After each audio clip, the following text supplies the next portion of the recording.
Hello, I'm Chris Flisher, and welcome to Turning of the Wheel, an intelligent, lively discussion on astrology, art, and adventure.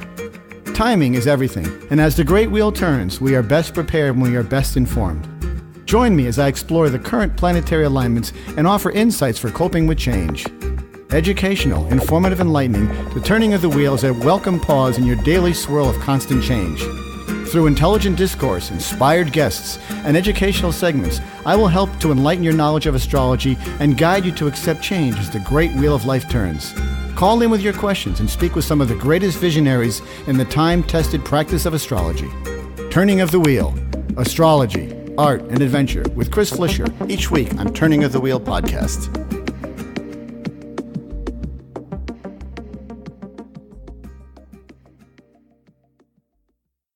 Hello and welcome to Turning of the Wheel. My name is Chris Flisher. As you know, this is a show about astrology. And as we sit on this big ball in the universe and flying through the cosmos, we can see so much happening in our lives that is directly reflected in astrology.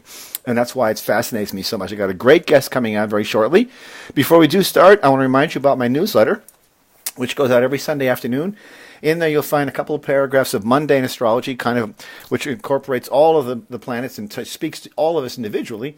And then I break it out into individual signs. I encourage you to read your sun sign and your rising sign each week for a more thorough idea of the theme that's going to be unfolding in your week to come. So without any further ado, I got a great guest coming on. She's coming on from Australia. So for me, it's Thursday. For her, it's Friday. But we're talking live nonetheless. And we're going to be talking about soul and psyche. And her name is Maggie Kerr, and her website is universalastrology.com.au, meaning that she's from Australia. And it's a great honor to have her on today. I'm very happy to have you on. Maggie, welcome to Turning of the Wheel. Oh, Chris, it's my pleasure. Great to be with you. Yeah. So, you know, I've always been intrigued by the soul and the psyche, because to me they are they're linked inextricably, just completely linked all together. And I think that we find the truth of that matter in the astrology chart. That makes perfect sense to me. I'm curious how you have come to this sort of juncture and this sort of topic in your own life, and how it resonates with you and how it holds meaning for what astrology and our own personal journey is all about. Gosh. I know, loaded question. Let me tell you in 10 words or less. I came into astrology in the early 80s. I mean, I loved it since I was a kid, but I began to study it in the early 80s. And initially I was fascinated by the psychological stuff. And I went, okay, this is very cool. We can look at the planets in aspect, and we can, diagnose unconscious patterns and all that stuff. And I went, this is amazing. So I discovered I had a few patterns I didn't like very much. So off I went to therapy. And one thing led to another. And over these 3+ decades, I gradually became a psychotherapist, and so that was the beginning. And then I went, okay, and of course what we love about astrology, it's so vast, there's so many wonderful ways we can explore it. And so I began then to study esoteric astrology, the astrology of the soul. And I thought, okay, now I'm finding the missing ingredient. And that's when it all sort of, my professional pathway really sort of started opening up, because I went, okay, I've got this diagnostic tool and I've got this soul-centered idea. So if the soul is setting up the potential, the story before we come in, how does it program the psyche? That became my $64 million question. And I mean, for instance, heaps of people don't even get that the word psyche is the ancient Greek word for soul. Mm-hmm. I've met a psychologist who don't really even know that. And so I began to go, how am I going to sort of unravel this jigsaw puzzle? So I went to the early childhood models in psychology that tell us that we are programmed in the early family. In that first 7 years of our life, well, we actually know it's from conception, but in their model they say from birth to 7. And that as little people, we receive messages from our caregivers, mum and dad, and that many of these messages are non-verbal, and we make what they call early decisions about our right to become the self who I really am, the sun, and to feel and have needs and be emotionally safe, the moon.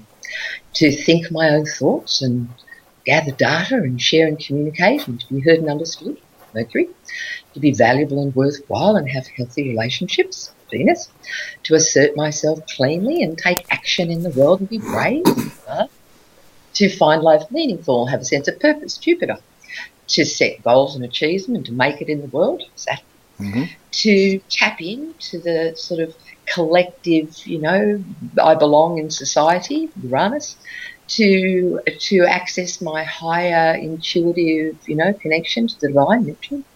And, of course, last but by no means least, my right to be powerful. And so we've made all of those decisions by the time we're 7.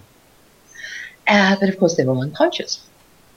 And, of course, then we grow up and we go out into the outer world and we begin to magnetise and attract all the people and circumstances and situations so that we can play out those core beliefs, that were made from those early decisions.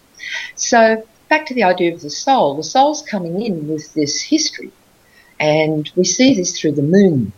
The esotericists say the moon's a dead planet. It only contains this, she reflects the sun's light and she contains the repository of the soul's memories. And so the soul's coming in with this history, which is why the moon, connects psychologically to instinctive stuff and all of that. And the soul has stuff, that we've got material that is, either damaged or unresolved or, that we're bringing in terms of that data bank and gene code, of what our soul has to work out this time around. So if that's the case, how does the soul do that? And so I figured out, well, okay, the soul is going to set up certain core decisions where we make a decision that limits us in some way, and this will then become the stuff of our patterns. This will be where we very unconsciously keep setting up the same old stuff over and over again, often despite our best efforts not to. And we find ourselves going, oh my God, I'm here again. And of course, this then is the territory where the alchemy of the soul will occur. Because ultimately, once we get the lesson, once we reprogram or clear or make function that piece of, stuff, then we've achieved the soul's growth and we can get on with expressing the highest potential of the soul for the lifetime. Right. And so that's my little put it That's together. your elevator speech, yeah. Those challenges that you speak of are what I would refer to. I obviously would refer to the squares that we see on our charts that set up those challenges that we are sort of destined to overcome. I think through the course of our lives, it's a blueprint of our assets and liabilities, and in that texture, that woven fabric, we find the fabric of our personality embedded in that very fabric. Because we do have our natural challenges that we come into the earth with, and we have our natural attributes that are there as well. And I think it's a dance between the two to try to find our way forward and learn. And I think that one of the questions I would ask would be, do you think we ultimately arrive there through the process of, sort of trial and error? Well, I think a lot of it has to do with a magic ingredient, the more mysterious aspect of all of this, which is, that's the thing. You can't look at a horoscope and say, this person's going to get it. This person will resolve the soul's stuff in the course of the lifetime.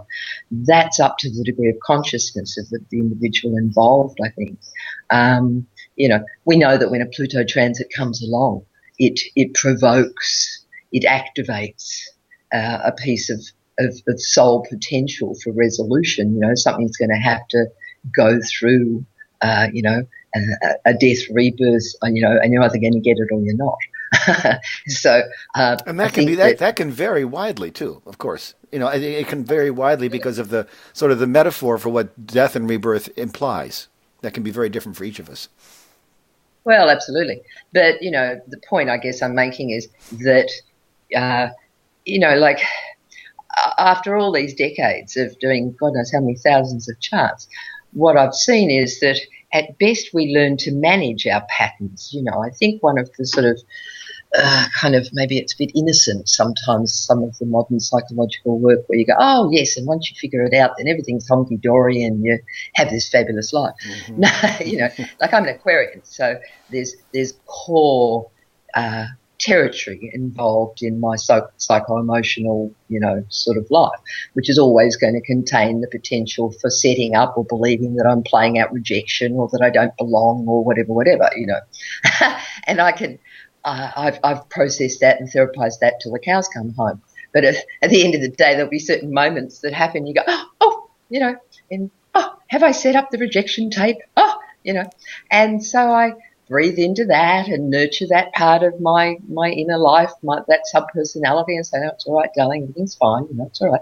And bit by bit, you do bring these things into greater functionality, and I think you learn to manage them. I think that's what the therapy side of my work's about, teaching people how to manage these very deep, pieces of patterning.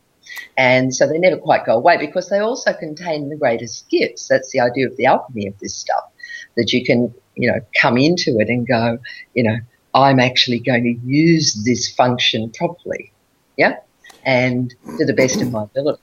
That's an interesting way of looking at it, because I would say that it makes sense to me, because those challenges that those sort of the patterns of the challenges that are difficult for us are where we can find the greatest sense of self and our greatest sense of redemption, for lack of a better word, or a greater sense of evolution. It was sort of when we're faced with those challenges that we really truly see what we're made of. And then through that process, we evolve into something greater because we've learned to embrace them, take them in, immerse ourselves in this sort of swirl of aspects that we are cast with, and come out on top. Yeah, and that's where, I love the therapeutic work that I play with, because, we're playing with, it's a core idea. We have these sub-personalities, these inner voices, and by learning to work with them as sort of a process. I walk around the house talking to my sub-personalities all day, every day. It's a constant process, isn't it? Mm-hmm. And it's fun when you kind of come into it at that level and get them to all learn to work together. That's the whole idea of the planets in the horoscope as a circular model. Our challenge is to bring each of them to as greatest functionality as possible, and then know which of them to bring into play at certain levels of our activity, So I get my Jupiter in Cancer out when I go to my daughter and my grandson's house, and I revel in the joy of the nurture and the Jupiter experience. And then I get my Aquarian sun out when I'm out there, talking up the consciousness stuff and daring to break rules and head into new territory. And then, back to the soul and the psyche and the moon, the esoteric moon. I've got a Sagittarian moon. So instinctively, what is familiar to my soul is to teach, to disseminate, to write, to share knowledge, to explore, and to, that whole archetype. And so in that case, you go, all right, does my soul have any unresolved material in this? Sure, we look at the moon is in Sag and it's ruled by Jupiter and Uranus in Cancer, and what's the patterning around that? So what is my soul working out this time around? That's what my work's about. So may I mention you and your chart? Oh, you sure can. Sure you can. Okay. No, we always have to ask these things, just put it out there. Of course you can. You were telling me before you have the moon in Cancer conjunct Uranus in the 10th house, right? Right, exactly, yes. So the moon is in Cancer. So what's familiar to this soul? Cancer. Nurturing things. Protecting things. Yep. Mm-hmm. Taking care of. It's in the 10th. So what's familiar to this soul? Being in the public, taking duty of care and responsibility in the public eye. Moon conjunct Uranus. What's also familiar to this soul? Being an outsider, mm-hmm. having a history of potentially having experienced rejection and abandonment and themes of not belonging. And so that's what your soul's resolving this time around, to get that as functional as possible. And it is played out as aptly as you could possibly imagine, in the most precise way. I never would have known this, 40 years ago, but it certainly has played out itself very aptly in that regard. I mean, it really is spot on with my sense of self and who I am. As a as a man with Moon in Cancer, I've got a very strong maternal side, and I was my wife passed away about 15 years ago, and I was left to raise 3 children by myself. So that brings into that male nurturing side. Now I wouldn't have known that at the time, but when it all comes to pass, you see that aspect coming into full fruition, and it's absolutely brilliant. I mean, the way it works. I mean, it's just uncanny. And that's what why I make a bit of a joke at this and say, look, it's taken me 35 plus years studying all manner of occult and arcane and comparative religions and every therapy known to man. And, like I'm a family systems therapist and I'm a relation, I'm all these therapies and all of this work and all of this study. And the further I've gone, the simpler it's got. Mm-hmm. And I've now just got to this kind of formulaic approach that I work with my clients that they seem to really get a lot out of, where you just go straight into that moon and go, okay, here's your soul story. Here's how you've set it up this time because your soul chose a certain mother, moon, who the matrilineal line would contain these themes, this essential territory, right? And then you get to play it out, and at best you have enough consciousness to be able to take that to its highest, most functional potential. So, for instance, Moon Cancer Uranus 10th, the mother's line, has a history of the orphaning and the abandoning and the refugeeing and, these highly independent women who nurture families and are very responsible. And so that's the mother's line. So that's what you then come into and you then play it out. And God bless you, you have to then go through the loss of your wife to step into that archetype. Mm-hmm. And to do that as with as much joy and grace as possible. Right, and it's remarkable in the way it has played out in my personal life, simply because of the fact that it became so accurate and everything fell into place as I could never have imagined. As I said, 40, 50 years ago. But nonetheless, these characteristics that we see in people, these qualities that we see. Oftentimes I have people come to me as clients and they'll say, I'm just not that happy about this sort of position I have. And I say, well, that's life, old boy. You're sort of stuck with what you got and you've got to learn to make lemonade out of this lemons. And try to turn that, because there is, I believe, with every tough aspect we have, with every position we have in our charts, the potential lies to go either way. I think there's a duality there that's always there. And we can either let it take us down or we can let it lift us up. And the key, I think, in this whole process and in your discussion as well, is to find the way to lift you up as opposed to taking you down. Absolutely. That's the whole point. To actually go through that therapeutic process whereby you come to be able to learn how to take it into its highest function and to have a good time on the way and to manage the tendency that will always be there to to sort of, as I said before, the patterns are there, they continue to be there. And so there will always be this for you with Moon Uranus, this outsider archetype. So you go, okay, that's fine, I'm an outsider. I mean, the way I say it, for instance, when I'm talking this through with a client would be, okay, the theme here or the schematic is the different, unusual, progressive seed planter, outsider. And so you may as well just get to like it and and get to do it, really, really well. Yeah. And so you go, okay, why are the rejection tapes in that archetype? Because if you're going to dare to be different and be a progressive, then the prevailing status quo won't like your message because they want to preserve, the convention. And so you've got to learn to do it anyway, but to do it with a smile on your face rather than with an attitude of, bugger them, I'll show them, how dare they, Right. And to stop setting up the pain body with ongoing rejection issues that you then get sick from, Right, because it's the kind of a emotional body is getting toxic. yeah, it's kind of a self-fulfilling prophecy if you do that, because then you're just drawing that energy that you feel as if you're not entitled to. You're drawing it to you in the wrong manner. And so the idea is to flip it into the other manner, which is incredibly important. I often say to people that in the seed of the hardship lies the joy of the redemption. It's just there. It's there. You just got to learn to uncover it, and you've got to learn to approach it right. I think how people approach it is one of the key gifts that we as astrologers can bring to it, saying, yes, you've got this potential here, but you know what this potential can do if it's garnered the right way? You can flip it either way, and that is the secret. And that is oftentimes a difficult pill for people to swallow, I've found. Mm.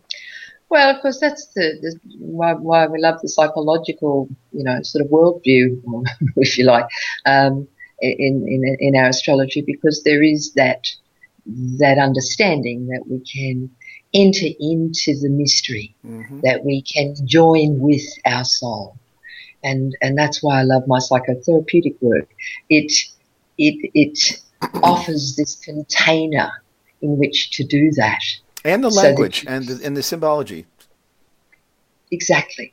And so there's this reverence, there's this, sort of entering into the mystery, back to Pluto again, depth psychology and depth psychotherapy is such a rich and fertile experience. And I've noticed, of course, over all these decades, that many people resist, the entrance into the temple, if you like, because they don't, there's this pain and there's this stuff and, oh my God, and, because that's the point.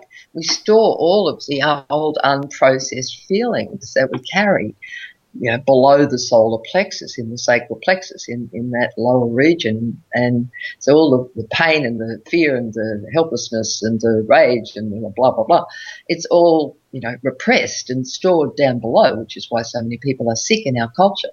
And when you enter into the mystery and you go with the moon and you say, okay, I'm now going to bring this moon into I am safe, then I can begin to use my feelings at my solar plexus in the positive way that we're meant to use our feelings.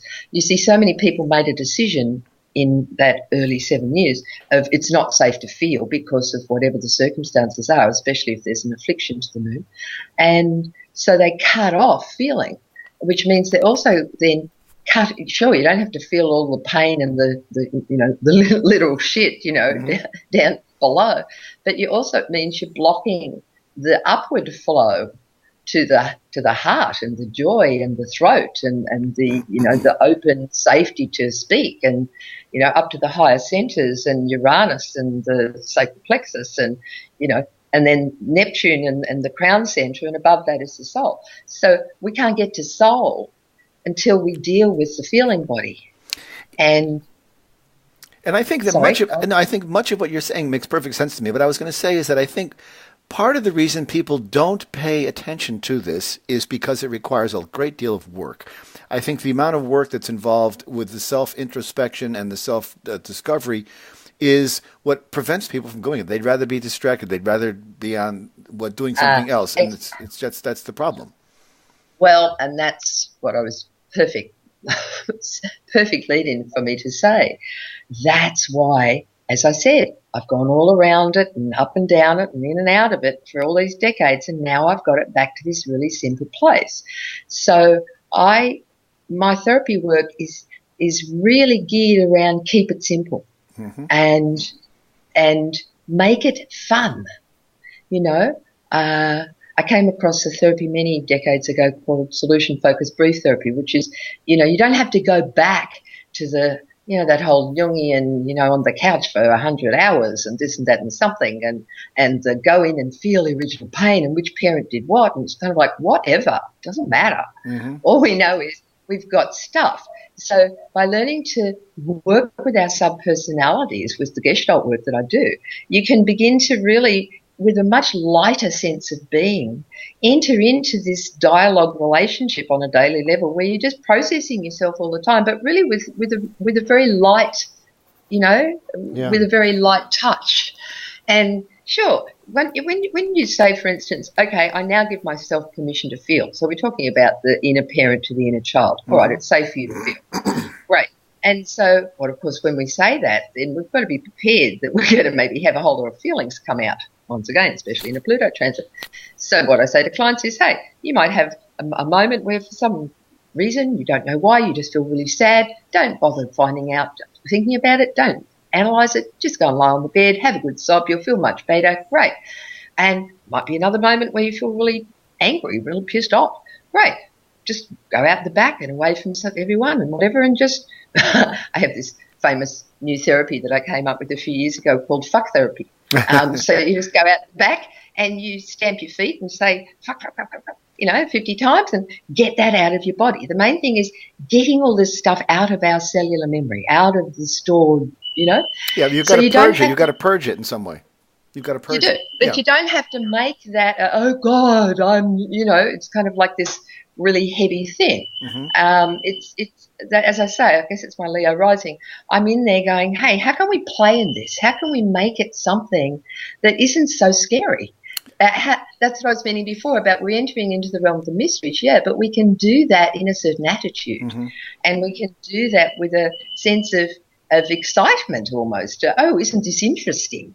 Well, I think much of the reason people are rejected or shy away from it is that there's a social stigma attached to it, and I think they're afraid of what people might think. This is all an external feelings that they may feel that sort of point them down that path, which I think is ill-founded path. The real truth, the real beauty, the joy of the astrology and the soul and the psyche is finding this stuff, tapping into it, learning how best to use it. That's the joy of it. That's really it's a gift. If people could understand it that way, they may not understand that it's a blessing in disguise. As difficult a blessing as it may be sometimes, you know that there's a reason for it. A quick vignette. When I discovered, that my wife was ill and was going to subsequently die, I went to a stress reduction clinic, and they told me, and they said that the man who was admitted me to the stress reduction clinic said, you're a very fortunate man. And in that moment of discovery, I had what I would call Uranian insight, an Uranian epiphany that just, boom, blasted right out of the sky and said, of course, there is logic in this. This is part of what I have to do. And it all became very clear to me in a matter of a bolt of a lightning strike. Just, boom, I could see it right there, and it became very clear. And I think that I was sort of taken back by the fact that I had just told him this story. And he says, this is a gift you've been given. And it wasn't until I digested it within 5 or 10 seconds later that I realized that this truly was a gift, and this was part of my soul's path. And I was forever grateful for that moment. But it was a true epiphany. But I had to be open to that in order for that to happen. I had to be what's the phrase? When the student's ready when the teacher arrives, or something like that. There's an old phrase that goes with that, and it was just a perfect moment for that to happen. So it made perfect sense for me. We're talking today with Maggie Kerr. She is from Down Under, as you can tell by her accent. Her website is universalastrology.com.au. Don't forget the AU. universalastrology.com.au. We're talking about soul and the psyche. We'll take a quick break. We'll be back in about 2 minutes, and we'll pick up our conversation from there. So hang in there, and we'll be right back. What is your destiny? Where are you going? What is your real purpose? Do you know? Do you want to know? Of course you do. It's your duty to yourself. We are all here for a reason, and we all have great potential. Discover all of this and more with a professional astrology reading. My name is Chris Flisher, and I can help you. Discover your strengths and work on your weaknesses, and live your life to its fullest capacity.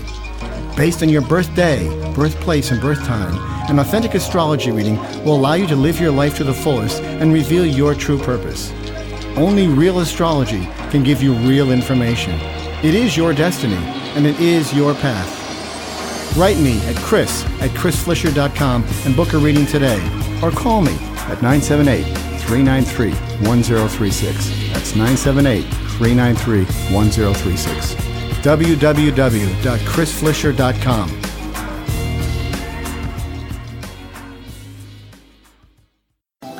Astrology is the science of spirit, and it can serve as an invaluable aid in making the difficult choices in life and seeking truth in all the directions we choose. It holds the potential to allow each of us to evolve to our highest potential. It is the logic of the universe, the code of existence, and the pathway to true wisdom.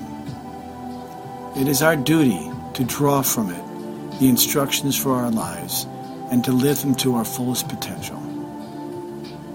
As the great wheel turns, we are best prepared when we are best informed. As the world shrinks and our barriers come down, diverse cultures are striving for harmony, balance, and peace. To ease the transition, we need to expand with color, light, and tolerance. Now, you can become a global citizen and embrace the color and clear spirit with the divine artwork of the mandala. Mandalas are a timeless artistic offering for creating unity, harmony, and peace. My name is Chris Flisher, and I've spent years creating mandalas, and they are now available online at www.turningofthewheel.com. Come and experience the world of color, form, and function with t-shirts, coffee mugs, note cards, and limited edition prints. These vibrant, lively paintings and products express optimism, oneness, and spiritual balance for all who use them. www.turningofthewheel.com. That's www.turningofthewheel.com. And enter a world of possibility and color.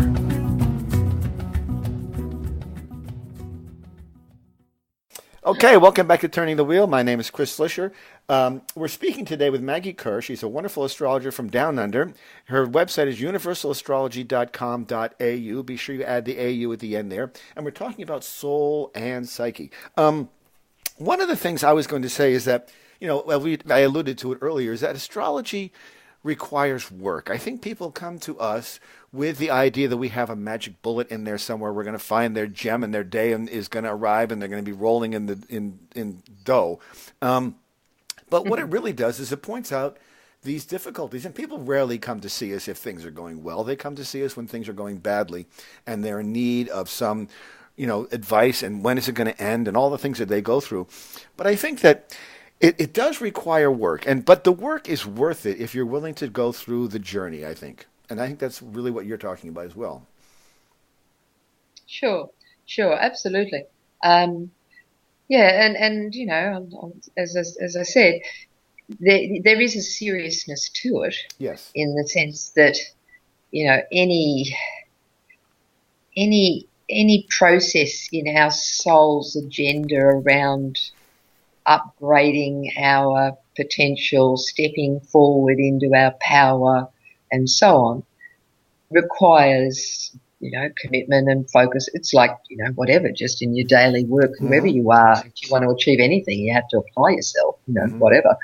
And I guess, something I say to my clients is, we live in this instant gratification society, don't we, where people go off and spend God knows how many $1,000s on weekend workshops and they read the latest book or they, download a membership program or they do whatever and they go, oh, this is fabulous, I love this, and they start applying it, and if it hasn't worked by next Wednesday afternoon, they go, oh, well, that was a bunch of crock, I'll move on to the next thing.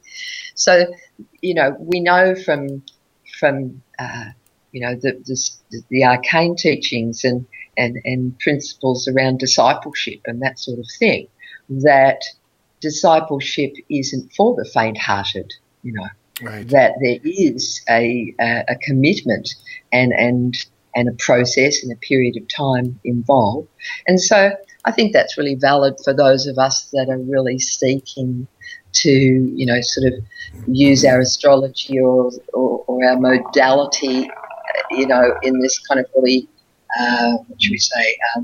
sort of committed sort of way. But just in terms of everyday folks that come along, and have a session, well, first of all, our magnetisms attract whoever we attract. That we know. Once again, that's the soul and the magnetisms. So I rarely have anyone approaches or comes to me for client work that isn't sort of at some level ready to start talking this stuff up in terms of, hey, yeah, I want to evolve. I'm ready to have a good look at my jigsaw puzzle. And I find that, it's such fun to sort of share it in this way with people. You've got this ingredient and that ingredient and, here's your jigsaw puzzle. And all you've got to do is sort of reprogram this bit so you make her or him more functional, and you'll find that the rest of, all of your defense systems and all of the other sort of behaviours and things that you're playing out begin to heal. Because ultimately the bottom line is healing, right? That's it. Mm-hmm. That's what they want. They want to heal. And so, sure, a lot of people in the mainstream still, one of the things I'm excited about as we head into the 2020s and we start moving into this Jupiter and Saturn in Aquarius and then Pluto in Aquarius and these lovely new signatures that are on the way once we get through the next 3 years. Which is not going to be a circus. Which is not going to be a circus, but it'll be a very interesting time to be on the planet. But, yeah, once we get into this Aquarian time, I think that our beautiful, subject, our science, will start to really be unveiled again. I agree. It's going to take on a new luster to it, but it's going to happen. I believe that. Absolutely. And, it's already happening by and large. I still get a little concerned with all the sort of everyday sun sign crap that's out there, but whatever, that's once again, that's going to just attract people at whatever magnetism, Mm-hmm. But there's more and more people beginning to really get that there is a really valid level of soul diagnosis, if you like, in the horoscope, which is how I use it. I've always said astrology is just a diagnostic. It doesn't tell you what to do about anything. Yeah, I always refer to it as an owner's manual. That's what I refer to it as. Sure. And now it's the manual, but it doesn't tell you what to do about anything, does it? Mm. And that's where the therapies come in. And so, having a really simple sort of tools, like I use parent, adult, child model and transactional analysis. If someone's very saturnine, then they've got an overdeveloped parent position. So they're going to attract people in the child so that they'll, someone to look after. And, there's all these sort of really basic ideas that you can offer someone really quickly. That gives them big aha moments. They're like, oh, my God, that's so true. Yeah, I keep attracting victims. Great. Well, that means you've got your own child, your own shadow self, your own helpless, needy self. You need to heal that and bring her into greater functionality. And then, once you've integrated your shadow, then you won't have to keep playing out that pattern. Mm-hmm. And then, I think that's the thing, the whole principle of metaphysics is now coming through in the mainstream more and more, isn't it, Chris? People are starting to go, inside world, outside world. Our thoughts create our realities. Great. But most people still don't get that, our thoughts create our realities, but our thoughts are fed by our unconscious. Of course. So until we get clear about that, we're still feeding the thoughts with some pretty, damaged stuff. Mm-hmm. But, the whole idea of, in some ways, I totally get your point, but I would also say that in some ways, the simplicity or the sort of the, not mundane, but the daily sun sign astrology does have some value, I believe, if no other reason than to help get people closer to the table than they would have been otherwise. There are people who are skeptical when you can somehow convince them or show them in some way, some meaningful manner, that there is a little bit of value here and there is some essence of timing and place and all that involved. It makes them more open to delving deeper. And because, as I said, it's a lot of work to do astrology, as you well know. It not only requires a lot of the astrologer, but also of the client to do this self-purging and self-reflective quality. And that can be very difficult sometimes. But as you well know, that the idea of people getting closer to this through some sort of means, whatever that may be, and I know there's an awful lot out there, especially given the current climate with social media and what's going on and the concepts, astrology will always be there. It'll always have that element of truth to it, and I think it's just a matter of people coming to terms with it and discovering it on their own. They've got to get to that point where it makes sense to them and they can digest it and work with it in an appropriate manner. Mm. And that's why, I have such respect and regard for many of the wonderful mainstream professional astrologers on the planet. I've known many of them over these many decades at conferences and with friends, and I just have such respect for those of us, because I'm one of them, that have done so much work to bring this miraculous ancient science back into, a place of regard. Mm-hmm. And to take it away from the realm of the tea leaf readers and the sort of, prognostication of this kind of superficial thing, and, to actually use it at this professional level. And yeah, as you say, you know, there's the sun sign stuff, which is gradually more and more. I mean, what do they say now? That isn't it one of the most largest number of sites on the planet, or so, you know, on the web or something? There's, you know, it's a huge audience out there. People are very curious because they're looking for answers they can't find elsewhere. Now with the demise or the sort of the fading away of conventional traditional religions, people are looking for another kind of grounding that has more value and meaning to them than the traditional belief systems have provided to date. They've been betrayed in many cases by their traditional religions. They're not coming through in ways that they thought they would. And so this is a respite or a safe harbor where things begin to make sense on a very mathematical and spiritual as well as emotional level, and that's where it really fits. When you speak to a perfect stranger, and I prefer to speak to a perfect stranger knowing nothing more than their birth date, place, and time, when I can start telling them what's going on in their lives based on their chart and where they are, what their hardships are, that is an aha moment for them that is, you know, irreplaceable, and it leaves a lasting impression if it's handled correctly and with empathy. I would say you have to be empathetic. Oh, absolutely. You know, that's the whole point. We're coming at it all with compassion for ourselves and them, and I think you're tapping in here to this idea around the universality of astrology. You know, that it is indeed, you know, taking us beyond the separative religious function. It comes to the heart of the reality that we are all one. Right. I mean, for instance, when I when I spoke that little list before of, you know, your right to be the sun and your right to be the moon and all these things, I love to go through that because these are the common qualities of every human being, regardless of race, creed, gender, age, shape, you know, all of it. That's true. It's all there. Yeah. So these are the core archetypal patterns of the human condition. And when people begin to see it at that level and see that it contains no judgment, it simply is. It simply is. And then as a good therapeutic astrologer, I like to think that I have that, you know, there is no judgment. That's why people can spill their guts and, you know, let out these deepest, most parts of themselves into a safe place, which is, you know, the beautiful idea around therapeutic work, that it's a place of safety and that you enter into the alliance with that person as a sort of sacred space, you know, all of that. Absolutely, yeah. And it's a universal language that unites us all, and we all have the same our same lists of attributes and liabilities. It's all in there for each of us. It's different for each of us based on our birthday, place, and time, but it's there. That core quality is there, and it's universal to all of us. And it is non-denominational, and it is a human quality that we all share. Exactly, which brings us back to, you know, this idea of the soul. The soul has stuff. We all have stuff. So I love to be able to just go in at this really simple level and go, okay, what's my soul stuff? I mean, one of the things I'm probably a little impatient with, I try to be sort of fairly amenable about, you know, most things these days, one of the joys of getting a bit older.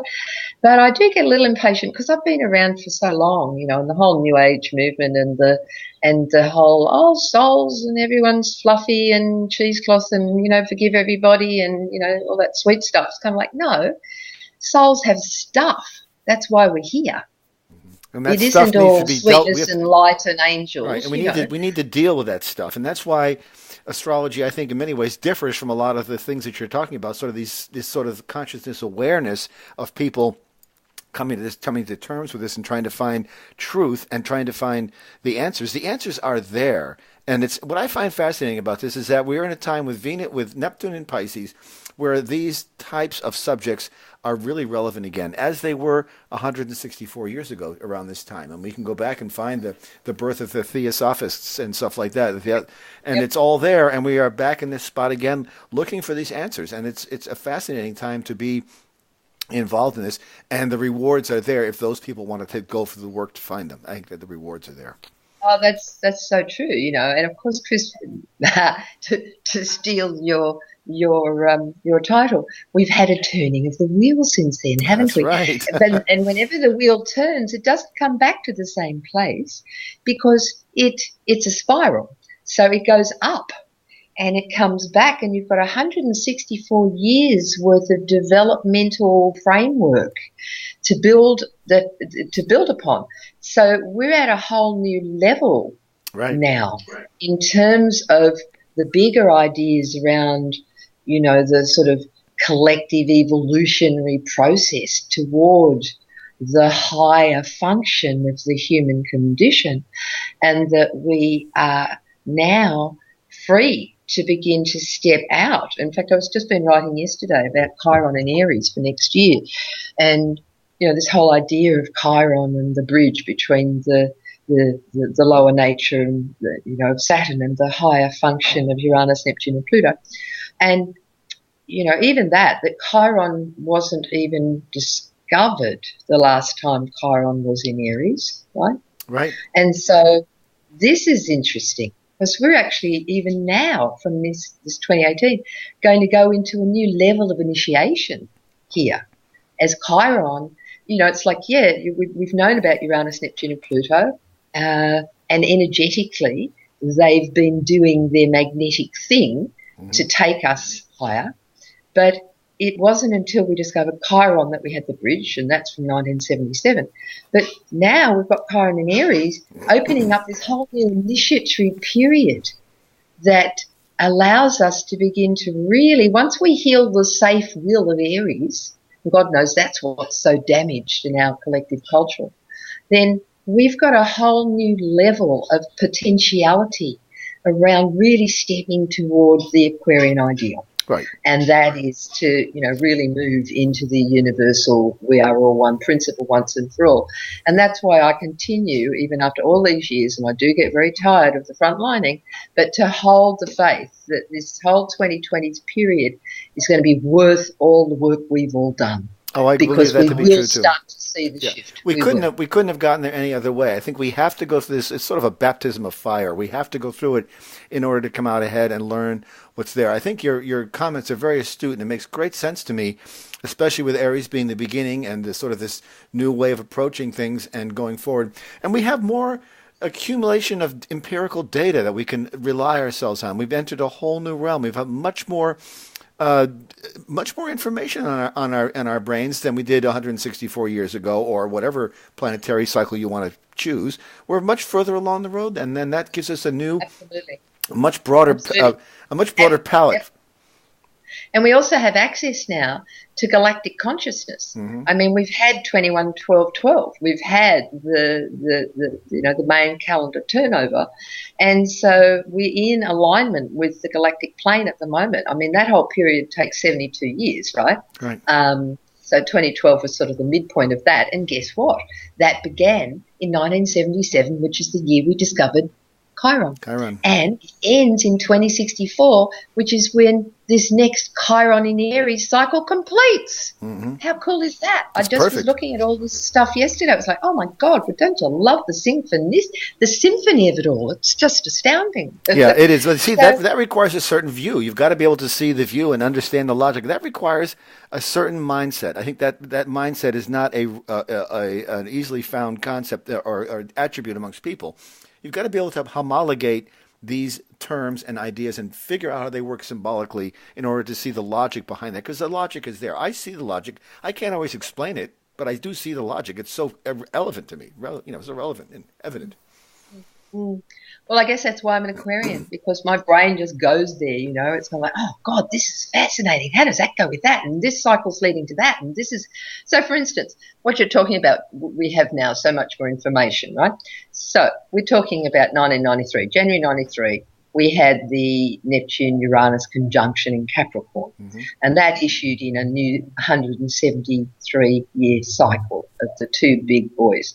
So here we see the meeting of science, Uranus, and God, Neptune. And, of course, since then we've got the whole, scientific Internet. community going out of their way to find out how the God particle works. I mean, that's kind of what's going on, is it not? Yeah, it is. And in the last year we've had that conjunction occurred at 19 degrees of Capricorn. And in the last year, we've had Pluto at 19 degrees of Capricorn, right? Right. So with another pass to come next year. And so this is a trigger point, because, as you know, these sensitive degrees that are left after a big outer-planet conjunction like that, they are then activated as subsequent planets come through. And then when you get a big boy, like the big boy Pluto coming through onto this 19 degrees, then this is a really potent, ingredient, if you like. It certainly is, yeah. Again, very much so. As we come into 2018. Yeah. And there's no coincidence, that the first web browser was introduced in 1993. So this was really the internet, the web had existed, yes, but it was not to the extent that it is today, where it became a tool for every person on the planet to use. But that was when the first web browsers were introduced, was in 1993. Before that, there really was no World Wide Web. So that is a remarkable discovery in itself. And look what that's done to the world. That's a Uranian kind of a concept, for sure, innovative, rebellious, going off the rails in some ways, and then you add in the Neptunian quality to it as well, and you see this sort of this growth of human consciousness coming together in a symbolic unity of some sorts, which is it's a work in progress. These are all 2 steps forward, 1 back, I think, and much of that's very much the case. Yes, interesting. The Neptune being the ether, the etheric. Yeah? Yeah. The sort of idea of the World Wide Web and the connectivity of Uranus. So, yeah, we're in this unprecedented period now where we have to make certain moral decisions as we head into Pluto, Saturn in Capricorn and Pluto in Capricorn over the next few years around how we're going to use artificial intelligence, what level of robotics are we going, there's huge implications to everything. It could be very scary, yeah. Began back in 1993, and now with Pluto and Capricorn on that degree as we head into next year, these things all come really onto the front burner because it's a bit like, the classic example I use of Oppenheimer and his decision about whether he'd actually, release the results of the work because he knew the implications for humanity. I mean, that's the trouble. We live in an unconscious humanity where for all that is gifted or brought through at this invention level that holds the promise of uplifting the human condition, sadly, because of the nature of our, the greed and insecurity and war function that drives our culture, these things then become dangerous. So that's why we all have to keep this work going around, get this all conscious people. I mean, I've just come back from the States. I did a 5-week tour over there back in September. And the keynote I gave was called Changing the World from the Inside Out, the Awakening Tour. And so my thing is always back to I am an atom, right? That's the horoscope. We're an atom. We have a sun and a moon. We have a solar system inside us, right? Right. And solar system is an atom. So it's up to me to get my solar system, my atom, functional so that then can feed back into the collective atom. That's true. That's my worldview of why I have to heal me and bring myself to the greatest kind of conscious, inclusive functionality as possible. So that's why there's this marvellous opportunity in these next few years because more and more people are getting this. They're starting to go, yes, I've got to get my little atom into a healthy place, not just for my own sake because it's going to make my life a lot nicer, but because we're only going to change this collective zeitgeist that's now so out of date and so destructive and so, it's bizarre. I mean, I look at the way our world works now and the way our leaders operate and the whole, and it's wars and it's pharmaceutical companies and it's munitions manufacturing. It's just, and it's banking elite, whatever. It's just a bunch of shit. Yeah. How dare they? I think it's got to go that far in order for us to wake up, though. I think that's the thing. I think it's part of a pendulum, and that the worse it gets, then the cure comes that much sooner. So even though as absurd, as terrible as it is, and I'm no fan of any of it, trust me, but I think it has to be there. We need this sort of this collective slap in the face in order to snap us out of this. And I think that the point you make about each of us doing this individually is really important. The challenge comes from getting this out in a mass level where everybody understands it. When that happens, it can't just be a few sprinkles here and there. They're very useful, yes, but this has to be disseminated on a much larger scale whereby people understand what's going on and they really step into it. I do believe that that's going to come through the birth of generations, grandchildren, and so forth. Those who are born into this era will come preloaded with the ability to understand this and perhaps move there further, whereas we are still stuck in our old ways in some ways. That's very interesting. Yes, that's right. Because as each pod, or I call them soul pods, as each pod arrives, it's coming in wired with the frequencies of the planetary configurations. Yep. Right? And the accumulated intelligence of us all. Yes, exactly. The whole collective unconscious and all the rest of it. Yeah, exactly. So, that's why our generation have been the, Pluto and Leo and the leaders and at the vanguard of this. And we all came from, so many of us from dysfunctional families. We had fathers that came back damaged from the war. And, my family story is pretty difficult. And that's, again, why I needed the therapy in the first instance. And then I've now given birth to this beautiful young woman who's now 34 and incredibly conscious. And she hasn't had to go through this whole process that we did. Right. And, exactly. It's kind of like, in fact, I laugh and say, aren't you glad I spent all that money and all that time in therapy so you could turn out so yummy?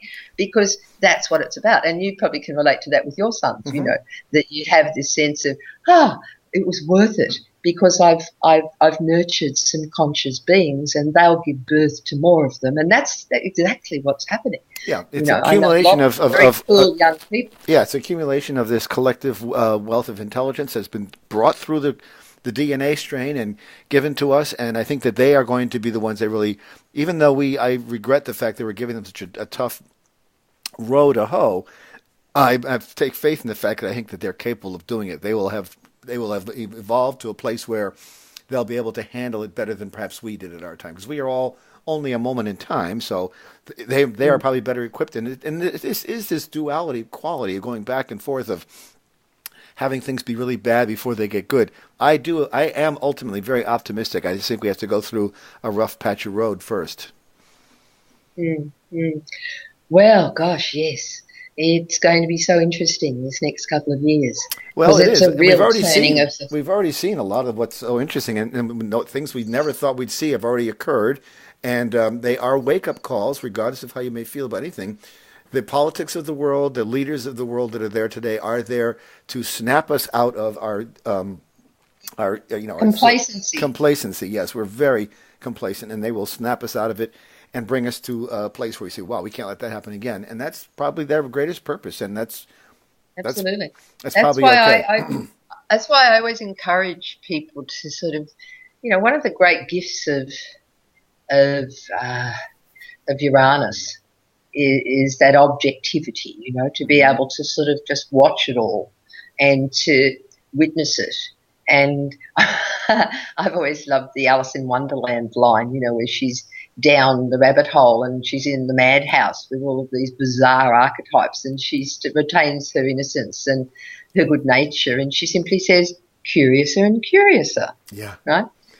I love that. And that's great. What I encourage all of us to do. So when a Trump comes along, or any of these characters, they're simply an archetype, and they are rising in response to the pressing and compelling need from the collective unconscious to give birth to a character or a feature for a particular purpose. Right. So that's all he's doing. It actually, in some ways, we may look back at this and say, this was a blessing in disguise. I do believe that this is simply a wake-up call. As much as I am repulsed by the whole idea, I do believe that that's part of the truth. Well, we have run out of time, Maggie. Unfortunately, we could speak for hours, I'm sure, but I think we could, actually. It's been fascinating. Thank you. We've got things to do. We both have things to do, places to go, people to meet. And you're down under, and I'm up here. I never understood why they call it down under, but I think that's an unfortunate nomenclature. I think you're probably on top as much as we are. But anyway, my guest today is Maggie Kerr. Her website is universalastrology.com.au. Be sure you add the AU on there, universalastrology.com.au. She's got a wonderful series of things on her website. I encourage you to check it out. And if you get a chance to see her speak, I encourage you to do that as well. She's a wonderful astrologer, fascinating person to speak with. And thank you so much for coming on today, Maggie. It's been great. I wish we had more time, but as always, the clock gets the better of us. Oh, look, it's been an absolute pleasure, and I'm happy to do it any old time. I love talking with you. Yeah, it's fun. Very well, Chris. Yeah, it's very good. Yeah. It's always fun. Okay. So good. All the best. Thanks so much then. Very good. Take care now. You've been listening to Turning of the Wheel with your host, Chris Flisher. To schedule a reading with me or to order artwork, you may visit my website at www.turningofthewheel.com. That's www.turningofthewheel.com. Or you can call me at 978-393-1036. Thank you. And as always, be open to possibilities.